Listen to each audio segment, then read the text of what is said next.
We're not just going to retell a famous disaster story here.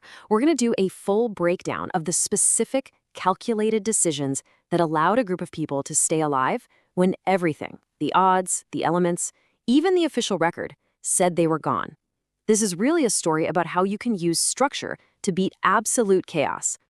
Just let that sink in for a second. Your family is holding memorials. Your name is on a list of the deceased. The entire world thinks you're gone. But you're still there, freezing, hurt, and completely and utterly alone. This is where their story really starts. So how in the world did this happen? Well, it all starts with what should have been a routine flight that flew straight into a catastrophic miscalculation. Okay, so you've got to understand this wasn't some luxury jetliner.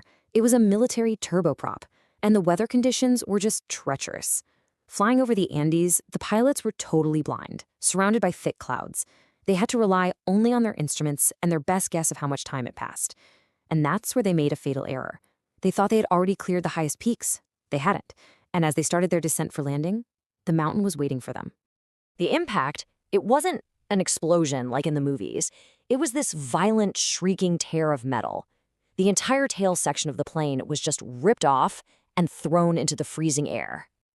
Inside, it was just pure chaos. Seats were torn from their bolts as the main part of the fuselage, now just a hollow tube, shot down a glacier like a terrifying, out-of-control toboggan.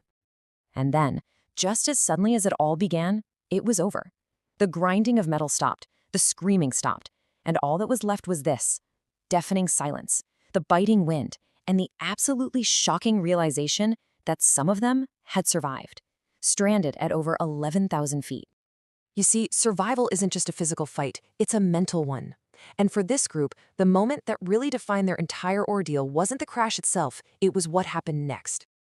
Their first actions were absolutely crucial.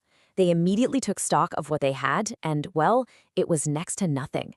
No real survival gear, no winter clothing, no way to call for help. The single most important decision they made in those first few hours: to immediately ration every single crumb and every single drop. That discipline is what bought them precious time. A few days later, they actually find a small transistor radio and manage to get it working. Imagine them, all huddled around, desperate for any news of their rescue. And instead, they hear the unthinkable. The search has been called off. They've been declared lost, presumed dead. Can you even begin to process hearing your own death announcement? And that awful, devastating news became a catalyst. Look at this shift. Before that moment, they were victims, just passively waiting for someone to come save them. After that moment, they became agents of their own survival. The whole mindset just flipped from "someone is coming for us" to the cold, hard reality of "we have to save ourselves." Survival experts actually have a name for this. It's called timeline collapse. It's that brutal but absolutely necessary moment when the hope for a quick rescue just dies, and your brain recalibrates for a struggle with no end in sight. It's painful, for sure, but it's the switch that flips you from waiting to die to fighting to live. Okay, so with that timeline collapsed, the group understood something really important. To survive, they couldn't just endure. They had to organize. They had to create a new society with new rules, right there in the middle of nowhere. The ingenuity here is just incredible. I mean, they were surrounded by snow, but they were smart enough to know that eating it directly would lower their core body temperature and kill them even faster. So they developed this system using pieces of sun-warmed metal from the plane to slowly and safely melt snow into drinking water. It was a tedious process, but it kept them alive. Now, the most important thing to understand about their most famous and controversial decision isn't the act itself, it's the process behind it. When they were faced with starvation, they didn't descend into chaos. They talked about it, they debated, they made a pact. They created a structured system based on consent and fairness for everyone.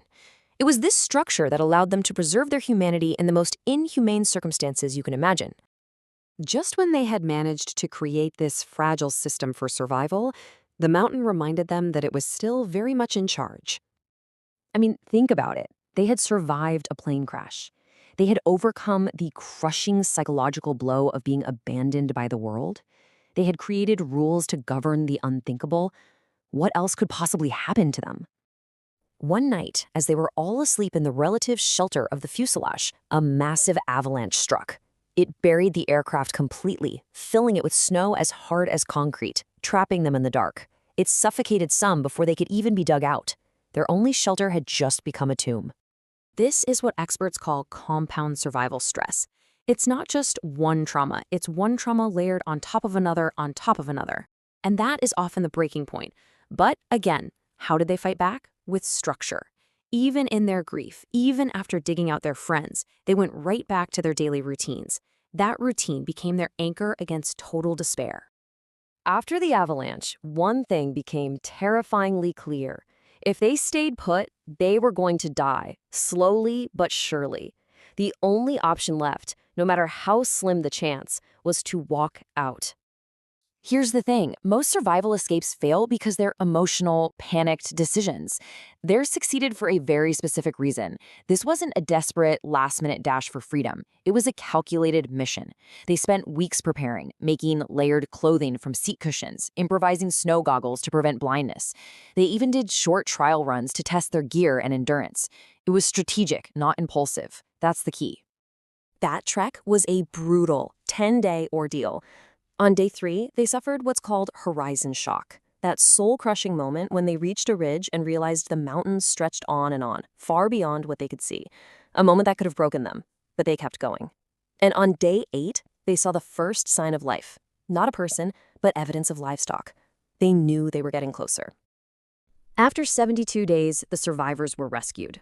Their story became legendary, of course. But the real takeaways here aren't about miracles. They're about methodical, repeatable principles of survival. And this, right here, is the ultimate takeaway.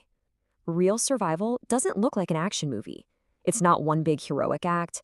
It's 1,000 small, disciplined decisions, made over and over and over again. It's rationing, it's routine, it's rules and strategy. No single action saved them.